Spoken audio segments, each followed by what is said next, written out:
Let's go live. Yeah.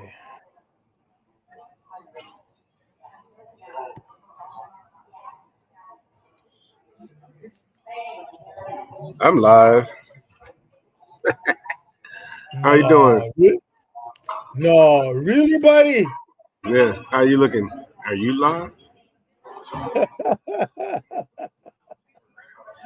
You're on a funny streak today, buddy. Oh, dude, man. Hey, man. So, this is, How you feeling, man? How you feeling? you know what? Let's You let's know, let's let's talk about how you feeling. I always feel good. Yeah. Good. Um, it's people around me that feel bad. That I might absorb their energy, but I have to reflect their energy in order to make sure that the world is balanced and food That is is always that delicious. that Yeah. is correct. So that said, Yes, sir. intro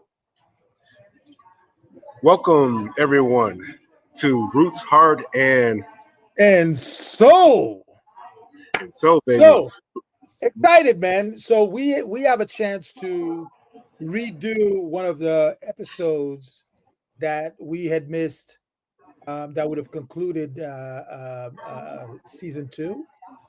Right?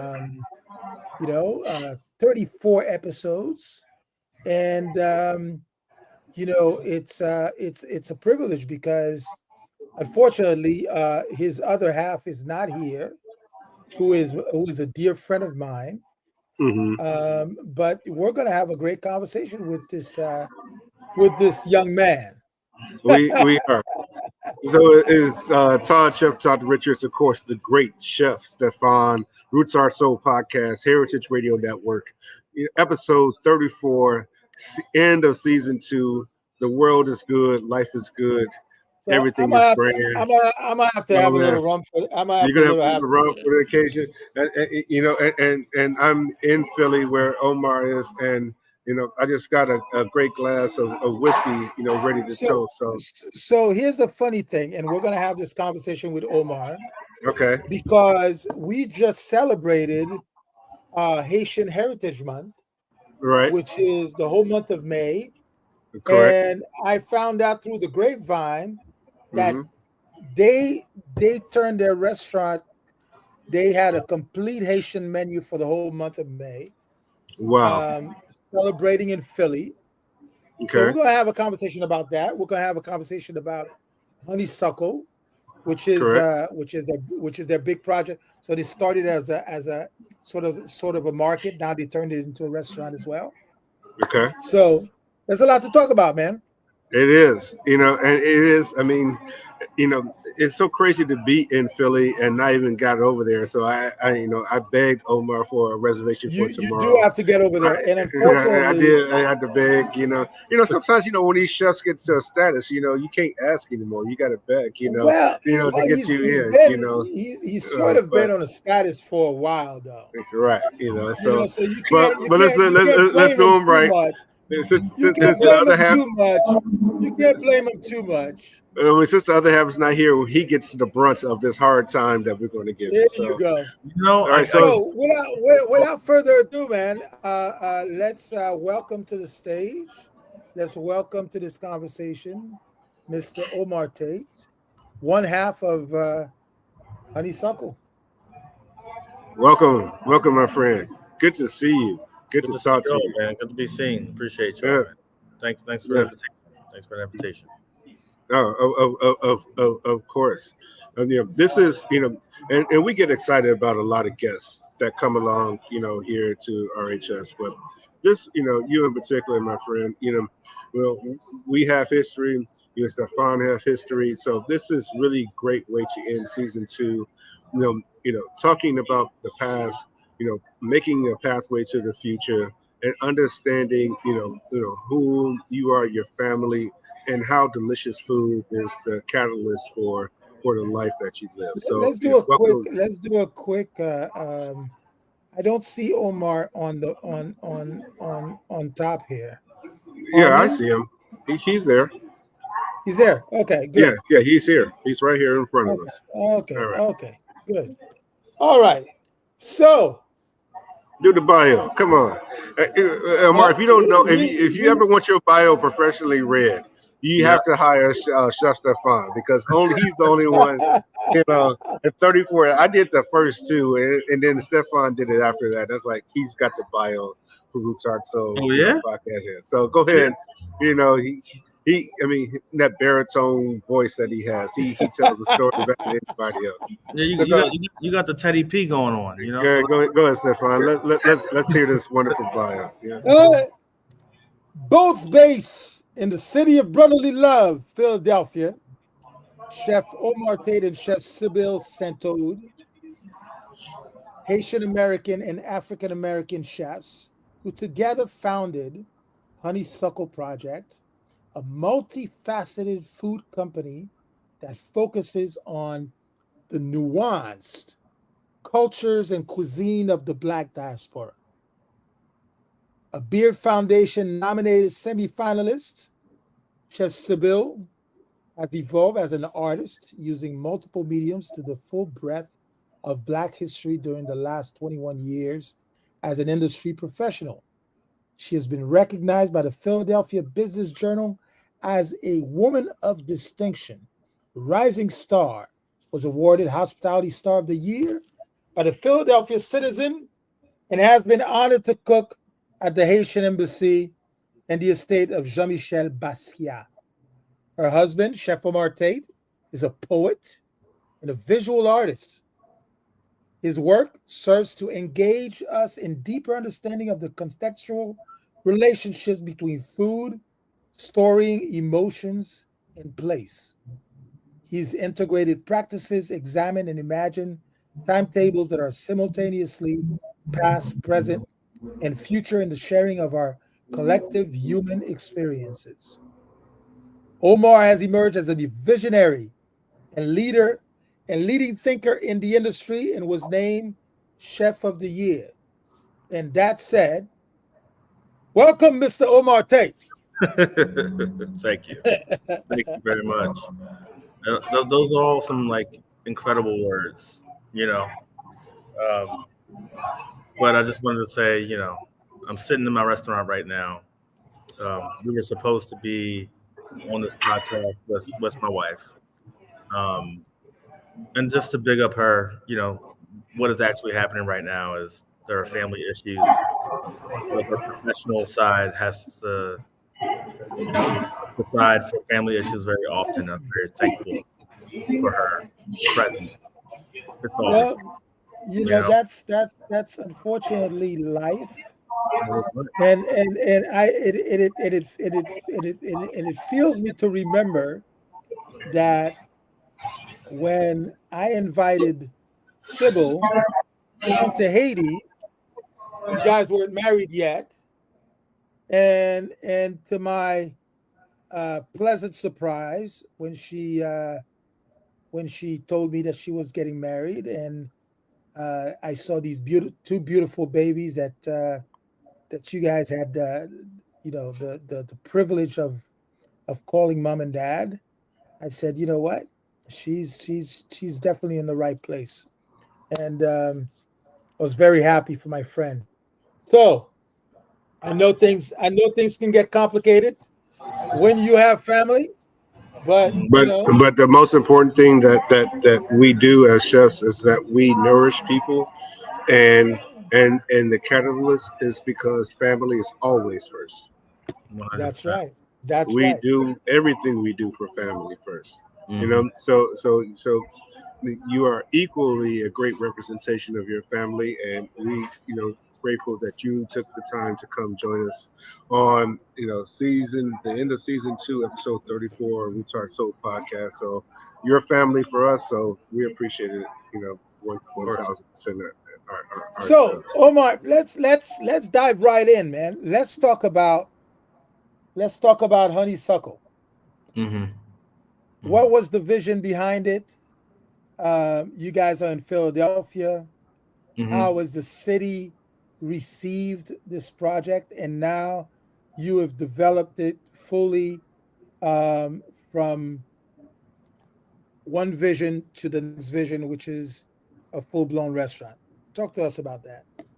Yeah, man. I mean, Honeysuckle began in 2017 with me kind of recognizing a gap, right?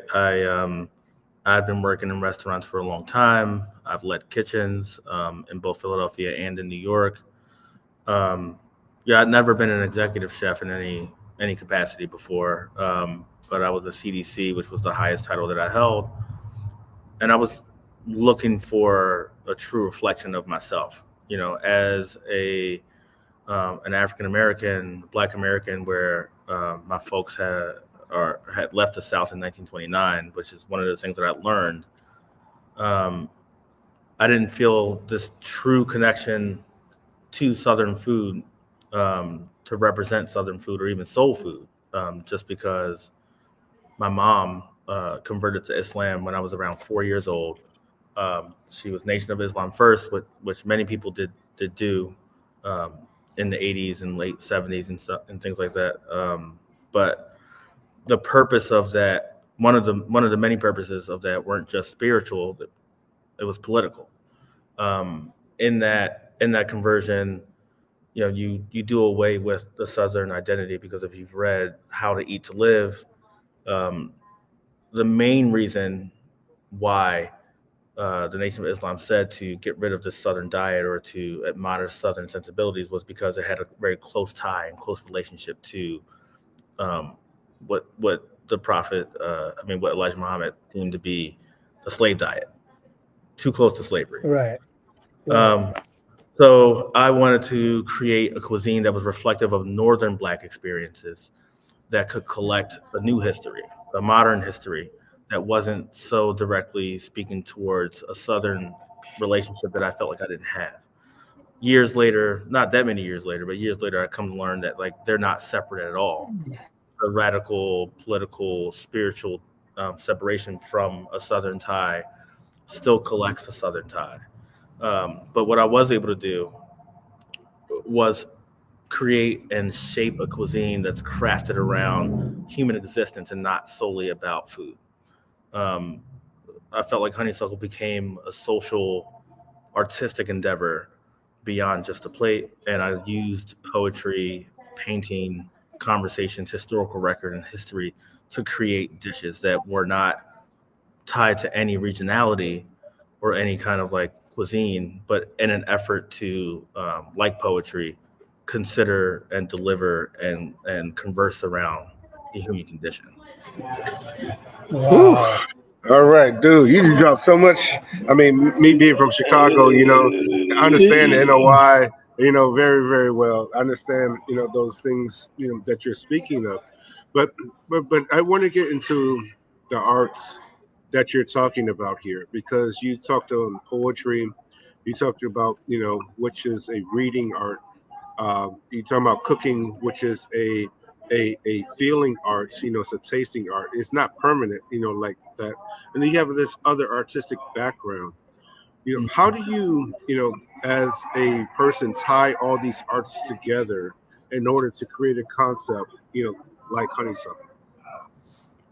I I look at all of it and kind of categorize it all as poetry. You can create, like, our first languages weren't written languages. It was language through material. It was language through imagery, and the written word itself didn't emerge until much, much, much later. So understanding that poetry has always been a part of human communication, I have just a thorough understanding that we can convert um, food itself, the sensory relationship that we have to food, can evoke a message, can evoke place, it can evoke emotion, it can contain history. And what we do is assign meaning to these tastes and to these textures and to the formation and the shape of plating. And even the plates themselves are able to kind of help enhance and deliver a story, you know? And when I talked about 2017. Sybil and I met in 2020. Um, there really is no other culture in the world that I think kind of lives through this in that same way than like Haitian folks. Like when I think about Haitian folks, the earnestness, the resilience, the specific pots, the collection of Taino histories, and like how those vessels are still used. She and I conversed about that a lot, and all of those things kind of come through in this current iteration. Honeysuckle as a pop-up existed from 2017 through 2020, and then the pandemic kind of like numbed that thing because we all had to pivot. But we used all the skills and techniques that both she and I collectively learned with a combined 20 to 30 years of experience to turn the idea of honeysuckle into a more accessible concept that was a grocery store where we used fine dining practice to create accessible foods. But this larger restaurant is kind of a return to form for both of us. Sybil ran two large restaurants in both Boston and New York, respectively. I've worked in primarily fine dining restaurants, with the largest one being a Michelin-starred place called Avoce in New York in the Time Warner Center. And so doing this restaurant feels more natural and more organic and more familiar to us than the sandwich shop. But in this space, we're able to deliver on those stories and tether the art to the food, to the plate, to the experience more succinctly, because we have a front of house that can have these conversations. We have drinks that contextualize, and the art, like the art behind me, is one of my paintings that draws people in, and and then there's the language on the menu. One of the most important things that we do is we intentionally use Black language, on our menu to describe what's going on. Well, I mean, Black language, Black vernacular, Black color, Black food ways. I know Stephan has a question, but I'm going to come back to this Black question that I have. Go ahead, Stephan. So you were just talking about this relationship with Haiti. Last month we celebrated Haitian Heritage Month, 222 years of independence, Black independence, and I don't say Haitian independence because Haiti really was the catalyst for turning the Western Hemisphere upside down, and touching even Africa. But you guys celebrated Haiti and the heritage through the food that you guys did with the menu that you offered throughout the month of May. What was it like to develop that menu and to express it in your own way, but also the reaction of the many guests that came to Honeysuckle and experienced that with you? Well, I mean, the development, as most things are at our restaurant, are a conversation that happened between Sybil and I. And then, our team is so talented and so thoughtful. We are in conversation with them. What we try to consider at all times are authenticity, Black cultural aesthetic, what it means to evoke a sensorial kind of response to the guest. And then finally, you make food all the time. You have a general idea of what you think you are transferring to a guest, but it's really up to the guest to receive it. And in that way, we find that the guests also help create the art in that experience. It is an exchange, So for you to ask whether how do people respond to it is an important question, When we did Haitian Heritage Month, and I think you're referring to last year, we did a conch stew. We had a variation of akara. We did a griot with a charred pickles cabbage leaf, with a pickles and pork demi.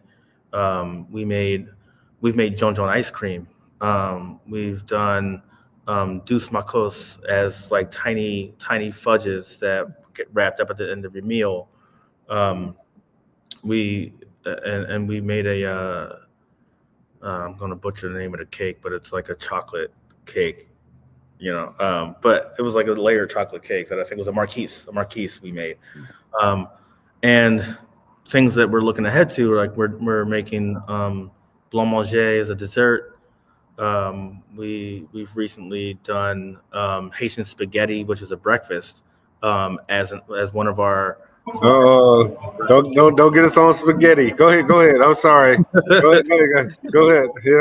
Yeah. we've done these things with not only respect to Haitian culture, but with respect to ourselves. And I think when people think about how to reframe and recontextualize dishes, they use the term elevate. Basically, when I hear the word elevate, it makes me think, okay, um, you're gonna make Haitian spaghetti and then like put caviar on it, or like just like put it in and make it pretty. Yeah. And there's nothing about the Black experience, no matter what part of the world you're from, that is pretty. We've tried to figure out how to harness beauty, and beauty can, if you look up the etymology of the word beauty, can include the grotesque. That it's almost like love and hate, two sides of the same coin. Where pretty, Wow. if we look at the etymology of the word pretty, one of the words that's associated with the word Mm. pretty is deceit. And to call something pretty is to superficially consider something to be vapidly beautiful, you know? I Um, mean, the term beauty is in the eye of the beholder. Kind of, consolidates your thought on that. I get what you're saying. Yeah. yeah, and so we don't try to prettify. By prettifying the food of Haiti is to lie about the truth. You know what I mean? Of what the place is. And the same thing can be said about Black history. If we prettify, if I made fried chicken and caviar, which I love. You know what I mean? Like I love caviar, I love fried chicken.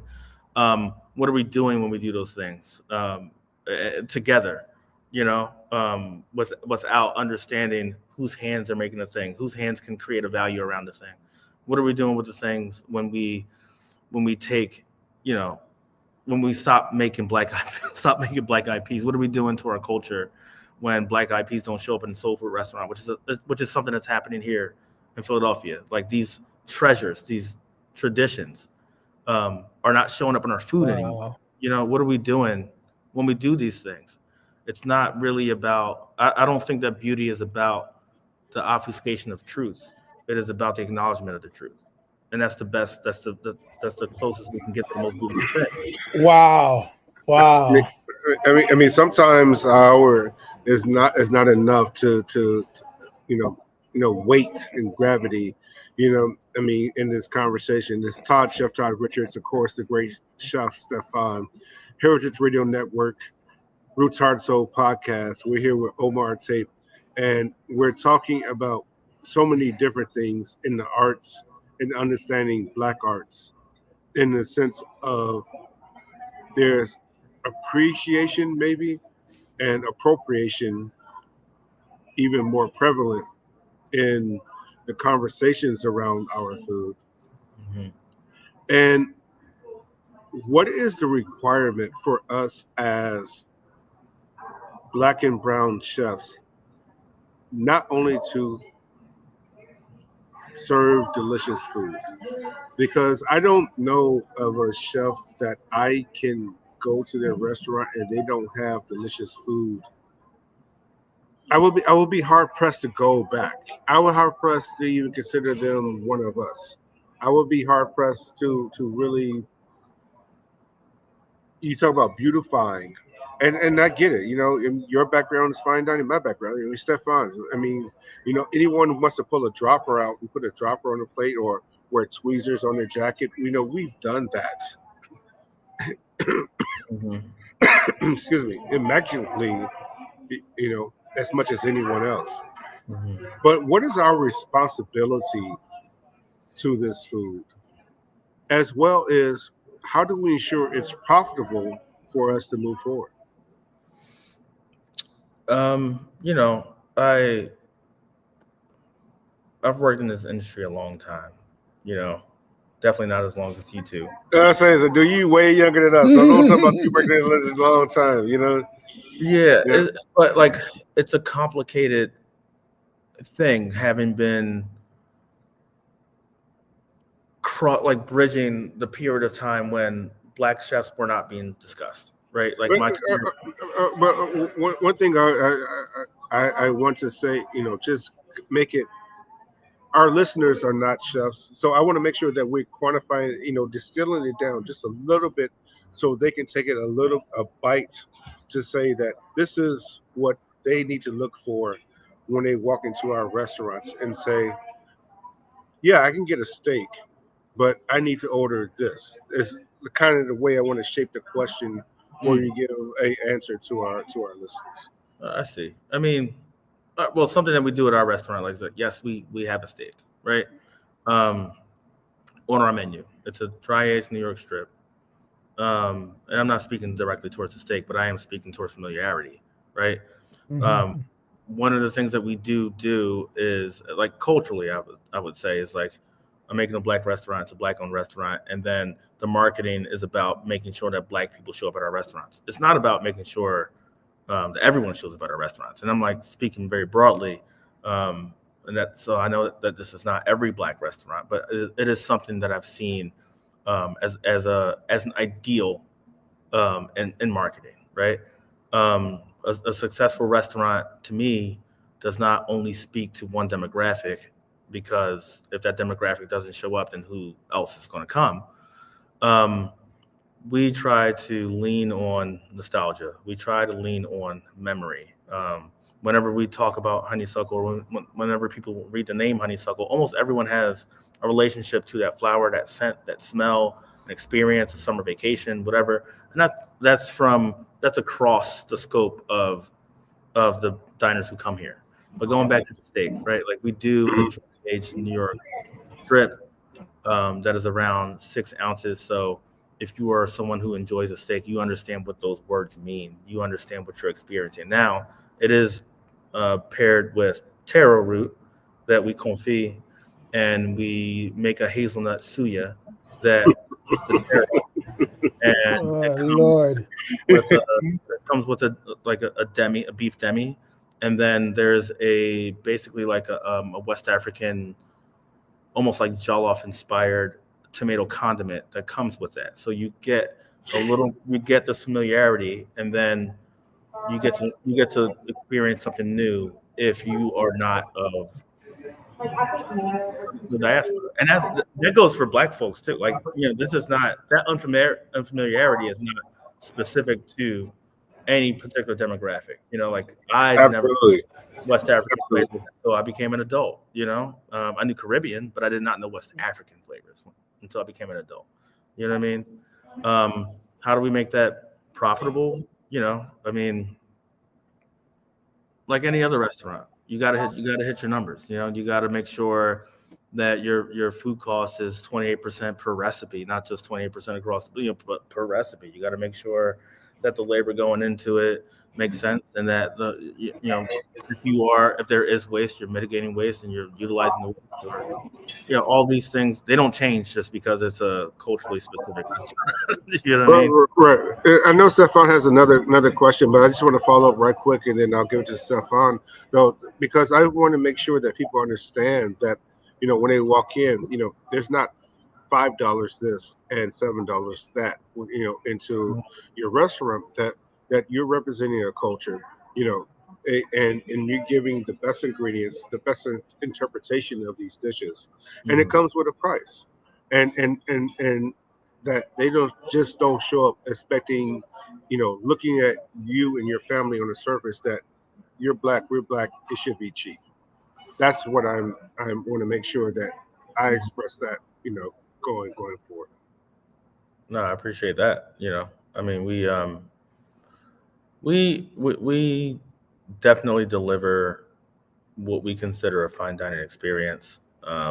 Our primary customer is purchasing a $95 four-course prefix menu where you get to choose across four courses, and then there's a beverage addition. We do a la carte at the bar. When you walk into our restaurant, from what we understand and what we try to design, you feel like you're welcomed into a space that is here to welcome you into home for just a little bit. You know, um, our combined experience as Sybil and I, that is in hospitality, has taught us that you're not if you're not serving your customer, then you're not an open restaurant. You got it's not about it's as much about us as it is about them. You know? Absolutely. Roots Our Soul podcast. Chef Todd Richards, of course, the great Chef Stephan. Episode 34, season 2. Chef Stephan, kick us off for this next half hour. You talked about not hiding the truth, Mm-hmm. not covering what the real deal is all about. How important it is for the experience to be authentic, so that the story that you're trying to tell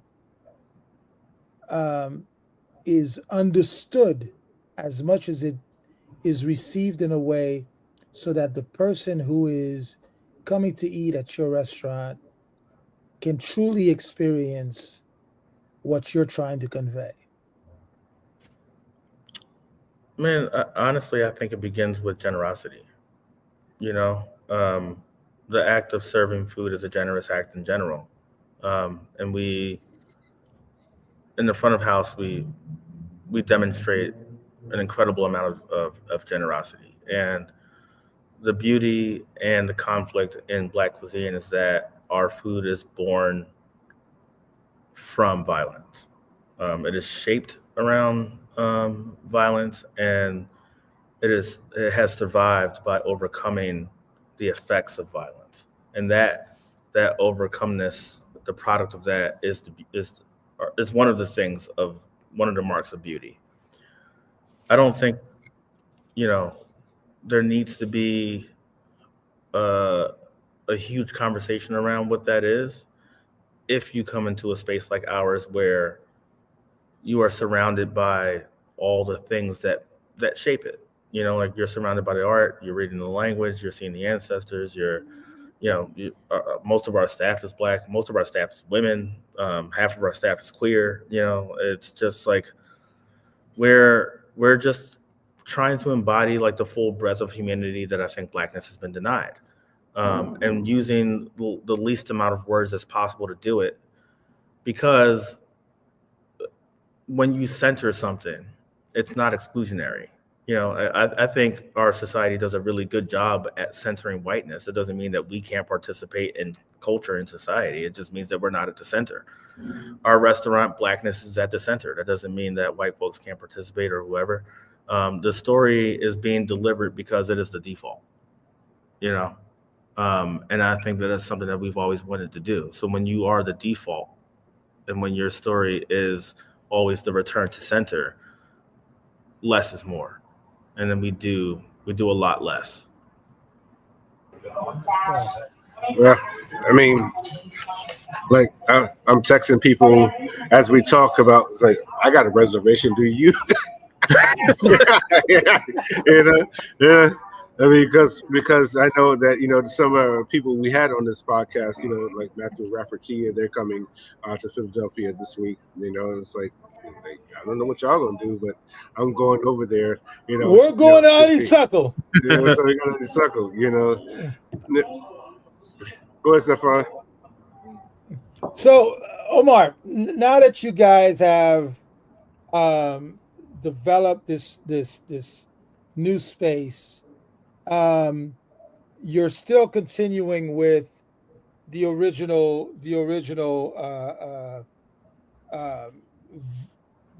part of the project, correct? Wait, what do you mean? What is your understanding of the original? The beginning of the project was the marketplace, the sandwich, the beautiful sandwiches Oh, which I gone. had a pleasure of experience. They're That's all all gone. So now we're full blown restaurant only. I mean, we're talking about bringing back the sandwiches and things like that. We do think, people miss it. And from a business perspective, we might be leaving money on the table by not doing it. Um, Not that we don't appreciate it, we really really do. But as I mentioned before, like this feels like a return to form. This is like the work Right. that we've always wanted to do, and I think like really central to what we're doing is like that expression um, of blackness being the center, and then being able to gather the community around that idea. And we also always say hospitality with a capital H. You know what I mean? Like that's the work, making sure that we're able to deliver on all those things. Yeah, but showing my age, as a musician and a DJ and that Philly An artist. sound, artist and that Philly sound, that Teddy P, that all the Hell Melvin, the Blue Notes, that McFadden and Whitehead that came out of here. What Hmm. I what I see, and I'm going to taste tomorrow, is that you're reinterpreting Philly soul. Hmm. Where you see that from a music standpoint, there's a lot here with the roots and all that stuff. But I don't think that the world knows what Philly soul in the sense of foodways. And I don't mean just in the general soul food, but in the Philly soul foodways Hmm. that should be expected when they come here to dine. So can you give us a understanding what that Philly soul foodways is, and where people should go and eat, not only at your great place, but where do you eat? Where does your family eat when you want that same thing? And as naturally as chefs, we do get tired, every 90, 80, every 89 days, Right. Right. from cooking. Yeah, man. I mean, I talked to Chef BJ Dennis a lot. Oh, Probably. shout out to BJ. I mean, no, like that's I mean, talking about living legend, a national treasure. Go ahead. That's a brother right there. Yeah, man. Yeah, I probably talk to him once a week. Just to check in. And over the years, we've always talked about how, that the Great Migration. So many folks, Georgia, South Carolina, North Carolina, bringing themselves up to Philadelphia, New York, Boston.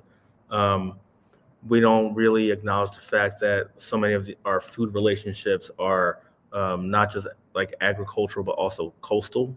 And so, like the seafood, the relationship to seafood is deep. So when you see, And rice too. In that saying what you're talking about. Go ahead. 100%. But like what I witnessed that has survived um, the evolution of a migration, right? Like rice is kind of disappearing from soul food menus, like up north, and But why is that? Why is rice disappearing? What do you see that's causing Mhm. this? um, I think matters of convenience, having to work a lot. I'm the oldest of four boys. My mom, although she made rice all the time, worked a lot and implored us to kind of start dinner. Um, I think because of however many years people are removed from, their elders or elder relationships and stuff, like cooking traditions not being passed down.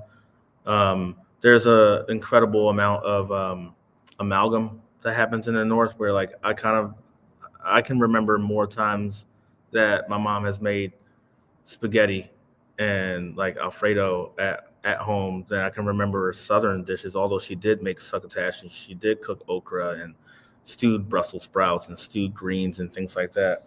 Um, but also, like we had a very eclectic upbringing. When I would go to friends' homes, they would be making like party wings, butter rice.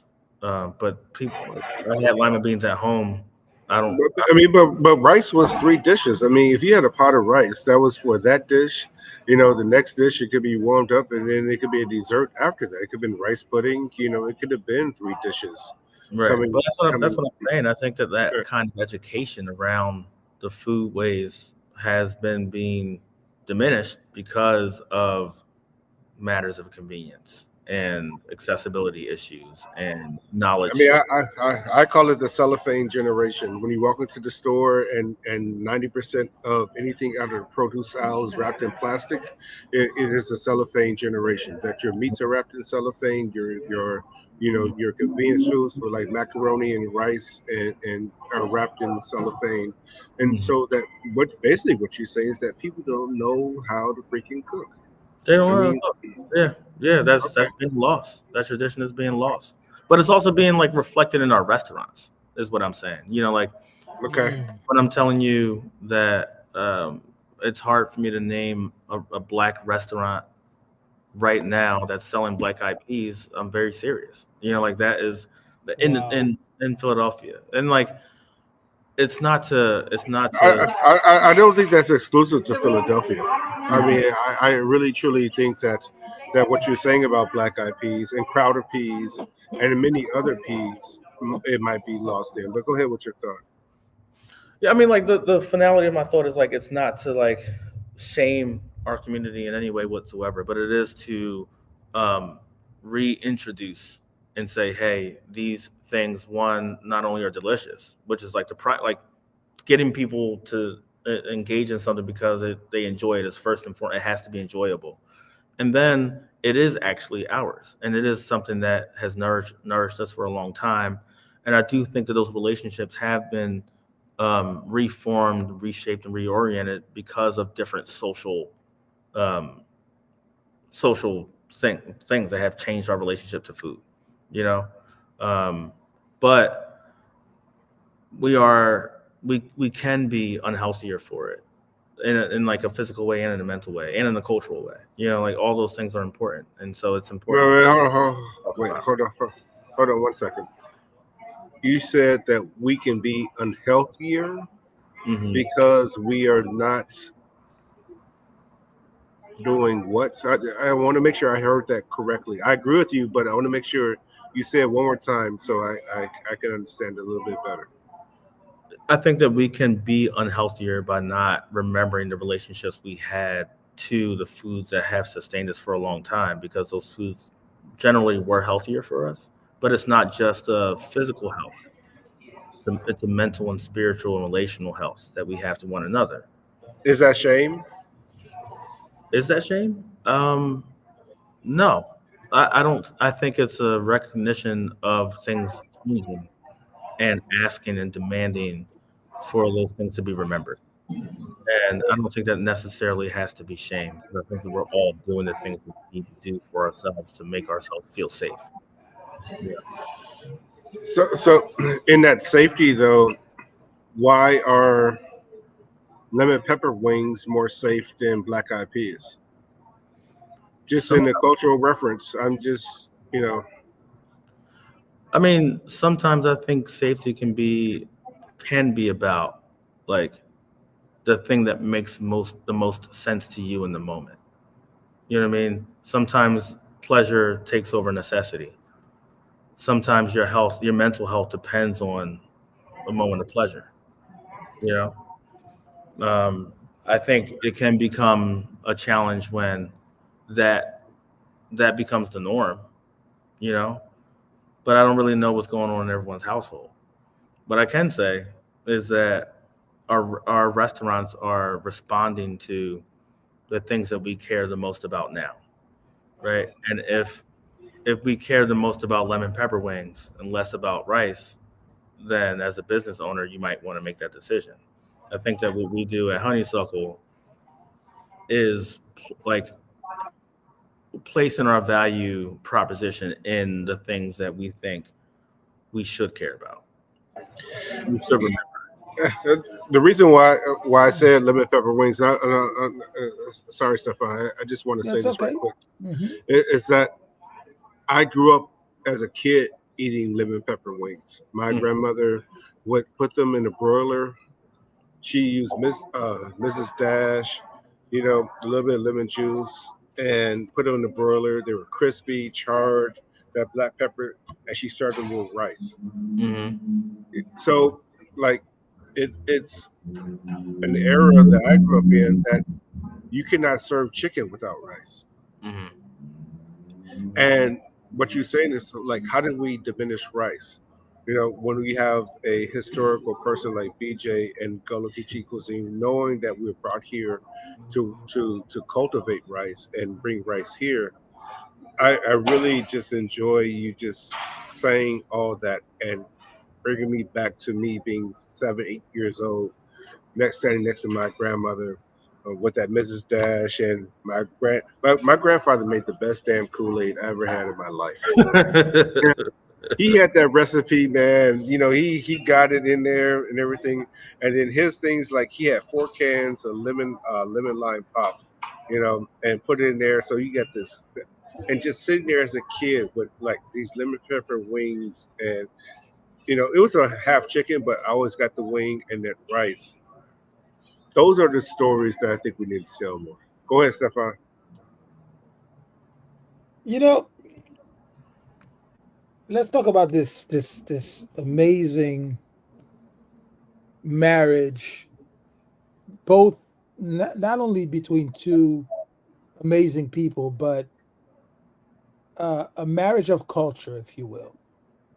Both both both in similarities and in distance.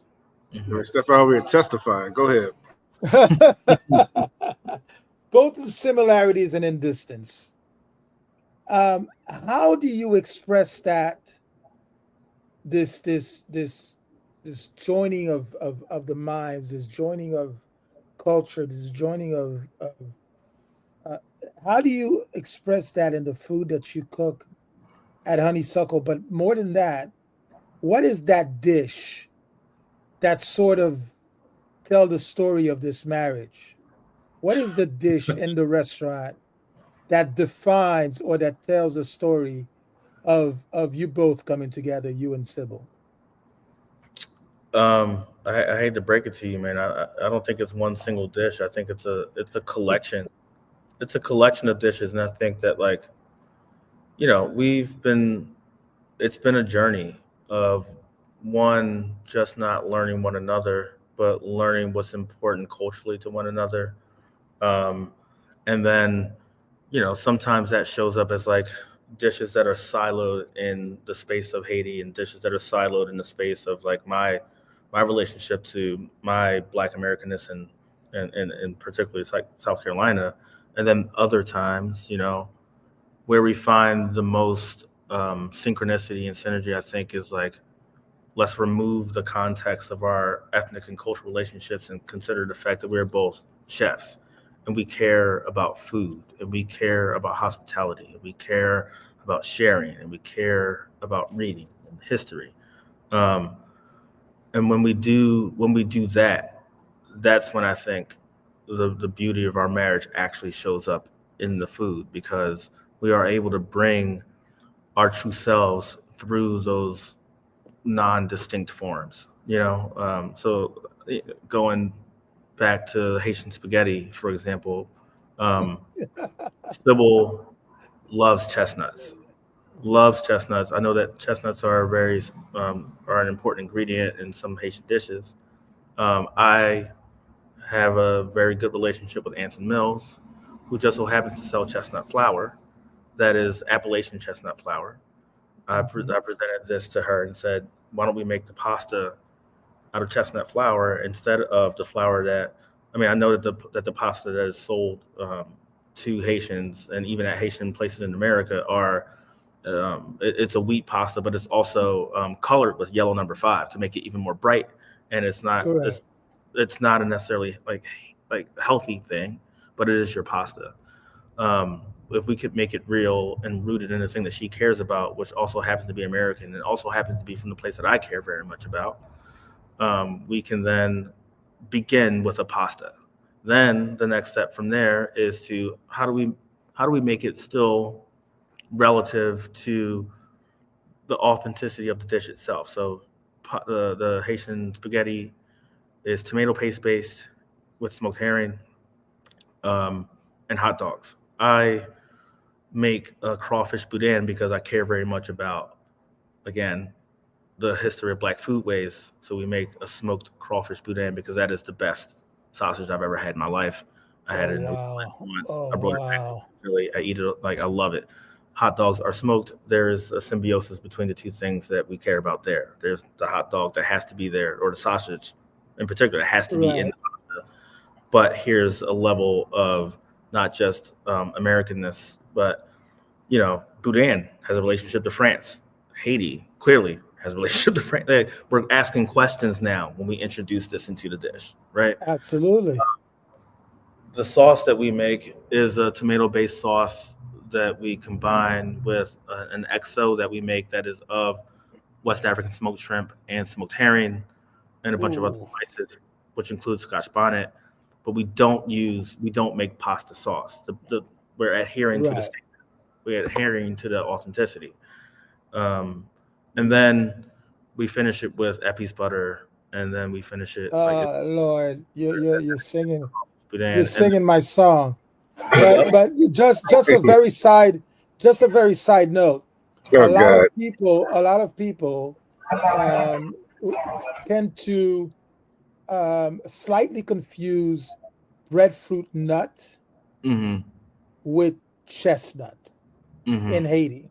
mm-hmm, Labapin, which is what we call the actual nut mm-hmm, in Creole, is actually a breadfruit nut, mm. not chestnut. Okay. Well, there you go.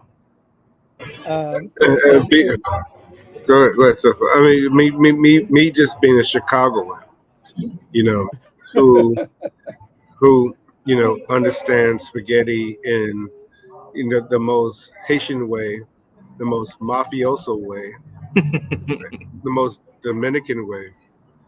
When we would take it to the beach, and the amalgamation of wheat and water told so many stories to our families mm-hmm, mm-hmm. that I'm going to declare that we have to find a way to have a spaghetti conference. Right, right. he's been Where talking about that for a while. no, but I'm with it. literally, just understanding, and we need a rice conference. There's so many things that, and it's so crazy because an hour is not enough to understand that. Just me growing up with spaghetti in my household, from fish and spaghetti to baked spaghetti, Mm-hmm, which is a whole different genre of spaghetti, where it's no meat. There's meat. But that meat could be ground beef, or it could be Italian sausage, or it mm-hmm. could be pulled pork. Right. In the sense of those things Mm-hmm. that, like, Yeah, barbecue spaghetti is a thing. But I mean that's what I was saying, initially, is that, like, how do we respect, our cultural specificity, and also come together on the plate. And I think it really just is about, like, what do you like? You know what I mean? And that is the most human thing that you can do, Absolutely. acknowledge what you like. Absolutely. And so we pull from that resource, I think, first. And we had to learn to get there. We had to learn how to get to that place together, as two chefs, who, sometimes you can have these competing and contrasting voices, but we've learned to collaborate, not just with one another, but with our team, to kind of help shape the edges around what we want to do. And then that's just kind of really what it is. And, respect at the end of the day. Like, we respect one another. And I think that that's probably the most important thing. It's not, Absolutely. I don't think that we are ego driven people, compromises are important. Understanding that you're not right all the time is important. All the time. And I've only become more right when I've allowed other people to impact my rightness. and that's the collaboration. Wow. You know I what I mean? mean, What a touch. the first question I ask people in interviews, especially on our level, is not about food, not about anything else. I ask them, "Who are you? Mm-hmm. What? Who is your family? Mm-hmm. You know, Yeah, what? we're all a collection of people. Like you know, if any chef tells me that they're going to be here, all day, every day, I'm going to come here and before we open and stay to the end of the night. That's not the chef that works for me That you're looking because for. they have no plan to celebrate family. Mm. And that's just why it's so great to have you on this episode 34, the end of season 2, Roots Art Soul podcast. We got about 2 minutes here. Chef Stephan, come on. As we come to a Get us out of close, here. as Yeah. we come to a close, first of all, let me thank you for sort of rejoining us um, for this episode. Sybil is missed, um, A you long know, overdue episode, but go ahead. but tell us very quickly, Omar. Where does our audience? Obviously, they found you in Philadelphia, but where does the audience follow you? How does our audience connect with you? Um, how do they come and experience the beautiful food that you guys are doing at Honeysuckle? And what's next on your agenda? Well, honeysucklephl.com is how you make a reservation. Our restaurant is in Philadelphia, 631 North Broad Street. And outside of that, Instagram, honeysuckle_restaurant is where you can engage with us on social media primarily. Um, what's next? Man, shoot. Hopefully tomorrow, Chef Todd and I are talking about this damn airport. That's hopefully There you go. So here you go. So here you go. Here you go. that honestly, what's next is the same thing You that's don't have to worry happening. about that. Come on, let's go, man. Yeah.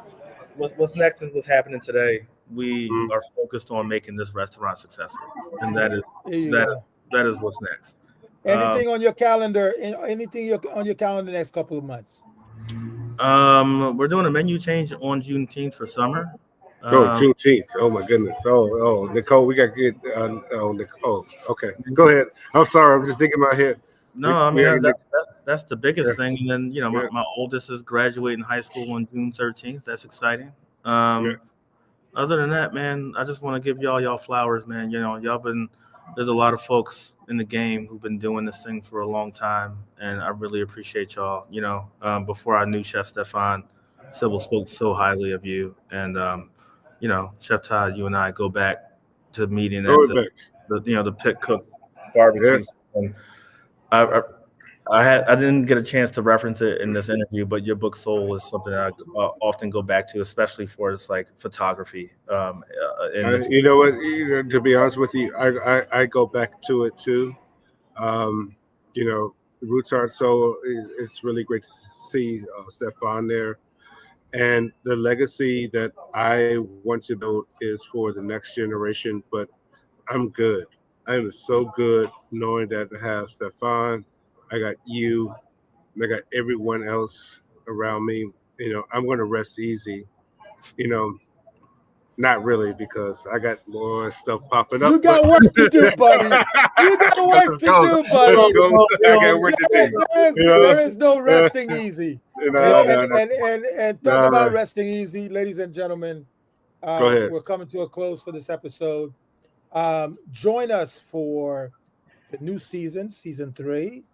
The best way to show us love and support is to click, follow, share, send a comment, love, and subscribe to our YouTube channel.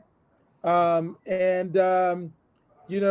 see you next time. Next Tuesday, we will not be recording live, but catch us season 3. Season 3 is going to be exciting as season 1 and season 2 was. Oh boy, we're getting ready for season 3. Make reservations, eat delicious foods, You're listening to Roots Heart Soul podcast on Heritage on his Radio radio network. See you See next y'all. Tuesday.